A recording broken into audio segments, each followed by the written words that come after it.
Bonjour à toutes, bonjour à tous et merci de nous retrouver ce dimanche matin sur le plateau de Sagesse Bouddhiste pour une émission que nous avons souhaité consacrer aux 28 Bouddhas. Les 27 Bouddhas du passé ainsi que le Bouddha Gautama sont honorés plus particulièrement dans les pays du Theravada comme au Sri Lanka, en Thaïlande ou au Laos.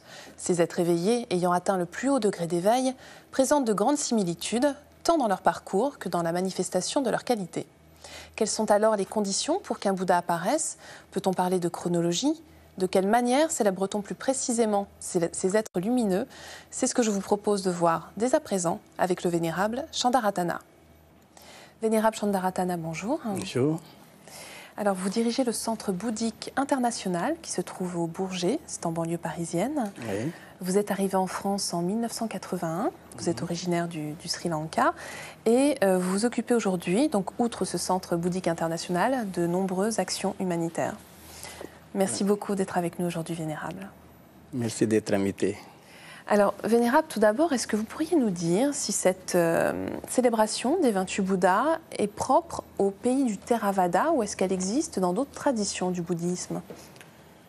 Plutôt au Sri Lanka, cette tradition pour respecter les 28 Bouddhas, ça existe. Les autres pays bouddhistes respectent aussi les 28 Bouddhas parce qu'il y a un sutra spécial pour les 28 Bouddhas. Et tous les pays bouddhistes, on récite ces sutras, c'est un sermon. On ajoute on prend les noms de 28 Bouddhas dans les canons Pali. Il y a Digha Nikaya et Samyutta Nikaya. Il y a aussi des autres sutras. Sutras, c'est l'enseignement du Bouddha. On retire tous les noms de 28 Bouddhas pour faire une sutra spéciale pour respecter les 28 Bouddhas. Parce que là, nous récitons ces sutras, ces 28 Bouddhas, en récitant les noms des 28 Bouddhas. Nous croyons, c'est-à-dire c'est pas une croyance en termes populaires, c'est une croyance sur quoi on a beaucoup de bénédictions très importantes.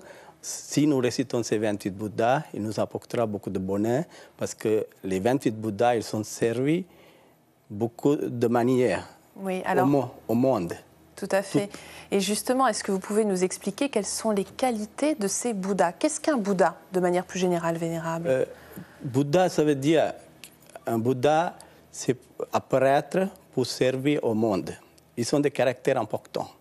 Parce que tous les Bouddhas, ils ont des 4 caractères importants parce que Metta, c'est-à-dire l'âme ou bienveillance, Karuna, compassion, et Mudita, joie sympathique, et économité ou pekka. C'est les 4 choses importantes pour tous les Bouddhas. C'est pour ça ces caractères, on s'appelle en Pali, 4 états sublimes.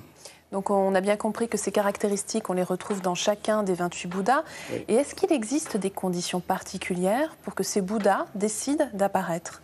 Un Bouddha apparaître pour nous enseigner la vérité. Tous les Bouddhas, c'est pareil, c'est le même enseignement. Il y a les 4 nobles vérités et des semaines d'octuple. Et tous les Bouddhas apparaître en Inde. Oui.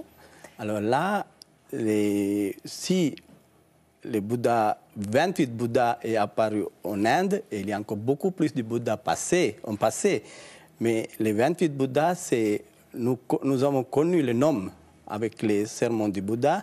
C'est pour ça tous les Bouddhas, ils ont une caractéristique spéciale. Oui, mais pour revenir à leurs conditions d'apparition, Vénérable, vous me disiez en préparant l'émission qu'il fallait 4 conditions qui pouvaient être, je crois, le lieu, la caste, la famille. Rappelez-nous ces différents facteurs. Alors là, on s'appelle en Pali Kala, Desh, Deep, Kula, Mata. Alors, à quoi est-ce que ça correspond? Kala, c'est le temps, un temps. Et Desh, c'est le pays. Oui. Et Deep, c'est comme Jambudvipa, on s'appelle en Inde, par exemple. Deep et Kula, on peut dire ça, c'est pas vraiment une race, mais parce qu'en Inde, il y a des caractères spéciaux dans le pays. Il y a des systèmes de castes. Et Bouddha, il doit apparaître en haute caste. Alors là, l'autre, c'est le maire. Si la mère aussi, il regarde. Oui, parce qu'il y a perfection doit être accomplie pour être mère de Bouddha. D'accord. Voilà. Et alors, est-ce qu'il existe une chronologie dans ces 28 Bouddhas? Parce qu'on parle des Bouddhas du passé, on parle du Bouddha actuel, et on parle aussi du Bouddha Maitreya, qui est le Bouddha du futur. Oui. Alors, notre Bouddha, Gautama Bouddha, a fait des vœux devant le Bouddha Dipankara. Qui est le Bouddha Dipankara? Bouddha Dipankara, c'est un des 28 Bouddhas. Et avant Bouddha Dipankara, il y avait trois Bouddhas. Tanankara, Medankara, Saranankara. Il y a trois Bouddhas, mais le quatrième Bouddha, c'est le Dipankara. À partir de Dipankara Bouddha et jusqu'à le Kassapa Bouddha, notre Bouddha Gautama a rencontré tous ces Bouddhas, 24 Bouddhas. Il faisait des vœux devant ces Bouddhas être Bouddha prochainement. C'est-à-dire, quand il était à cette Sumedha, il a vu la première fois le Bouddha Dipankara, il a allongé devant lui, alors il a souhaité son souhait d'être Bouddha comme un Bouddha Dipankara, parce qu'il avait toutes les caractéristiques d'être éveillé devant le Dipankara Bouddha, mais il voulait servir au monde. C'est pour ça qu'il a souhaité être Bouddha comme les autres Bouddhas. D'accord. Et est-ce que vous pouvez nous dire un petit mot sur le Bouddha du futur, le prochain Bouddha? Voilà, le prochain Bouddha, c'est le Maitreya. Oui. Parce que vous voyez, actuellement, le Kalpa, actuel Kalpa. Alors, expliquez-nous ce qu'est un Kalpa. Un Kalpa, c'est-à-dire, on ne peut pas expliquer avec les chiffres. C'est une période, c'est une ère cosmique. Oui. C'est-à-dire, on peut dire éon. Un néon. Donc, en fait, c'est incommensurable. Hein. Inconcevable, Oui. Incomparable, même aussi incalculable et infini. Oui. Alors là, c'est un Bouddha a expliqué Kalpa. Vous pouvez construire un bassin 16 km de long et 16 km de hauteur et 16 km de largeur. Et remplissez ça avec les grains de moutarde. Une fois par son temps, vous l'avez un grain, un jour, les grains de moutarde vont terminer, mais le kalpa n'est pas encore terminé. C'est-à-dire, on ne peut pas définir, on ne peut pas donner une définition, vraiment, le temps de kalpa. Alors là, actuellement, nous sommes une Mahabhadra Kalpa. Kalpa, il y a Kalpa, Mahakalpa, il y a Mahabhadra Kalpa. Il y a certains Kalpa, il y a des Bouddhas, un Bouddha. Il y a certains Kalpa, il n'y a plus de Bouddha. Certains Kalpa, il y a 4 Bouddhas. Et actuellement, nous sommes Mahabhadra Kalpa, il y a 5 Bouddhas. Ils ont 4 Bouddhas déjà apparus, Kakusanda, Konagama, Kassapa, Gautama. Oui. Avant notre Bouddha, c'était Kassapa.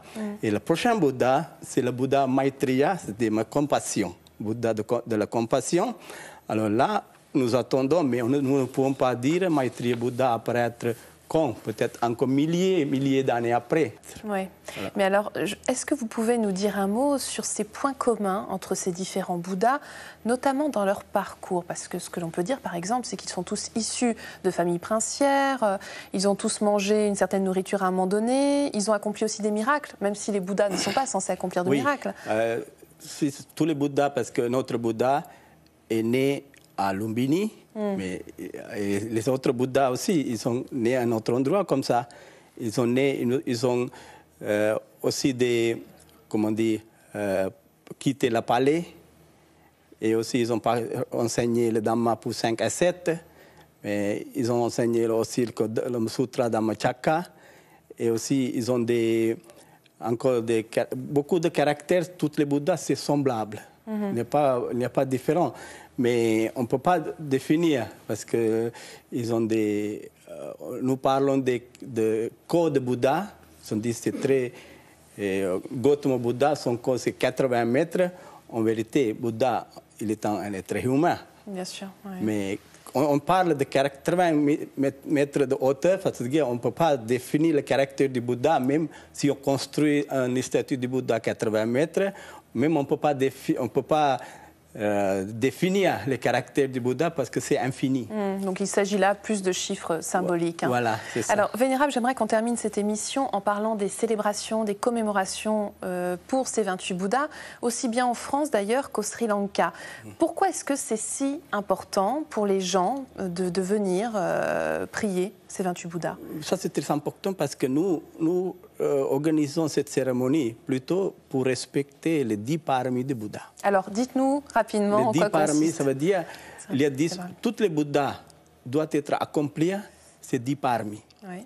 Si on ne peut pas accomplir, sans avoir d'accomplir ces 10 paramis, nous ne pouvons pas être Bouddha. Quels sont ces 10 paramitas? Le premier paramita, c'est Dana. Dana, ça veut dire charité et générosité. Oui. Mais il y a encore des caractères spéciaux, Dana, Dana Parami, Dana Upaparami, Dana Paramatta Parami. Je vous explique que le Dana Parami pour l'instant, parce que pour comprendre, Dana Parami, parce que nous pouvons donner des choses que nous appartiennent, même si c'est difficile. Alors, Dana Upaparami, c'est-à-dire, si quelqu'un qui peut donner les organes de son corps, alors ça, c'est Dana Upaparami. Dana Paramatta Parami, c'est quelqu'un qui peut sacrifier sa vie pour quelqu'un d'autre, ça c'est Dana Paramatta Parami. Et Bouddha, il a accompli ça, toutes ces choses-là. Et aussi, encore, voilà, c'est encore 10 paramis. Je crois qu'on n'a pas beaucoup de temps pour expliquer. Non, mais donnez-nous 3 ou 4 exemples d'autres paramitas. Voilà, c'est Sila Parami, et Sila, c'est-à-dire moralité et la vertu, et Nekkhamma Parami, et renoncement du monde. Alors, encore, c'est sagesse, Panya Parami, et effort, Virya Parami, encore Adhitthana Parami, et détermination, et Metta Parami, et l'amour bienveillance, et il reste encore quelques paramis. Alors tout ça, il faut bien accomplir sur tous les 10 paramis pour être Bouddha. Mais nous organisons les 28 Bouddhas pour respecter les 28 Bouddhas. Alors là, nous installons les statues du Bouddha autour du temple. Alors nous préparons les plateaux, chaque Bouddha. Alors il y a des significations, toutes les offrandes, il y a une signification.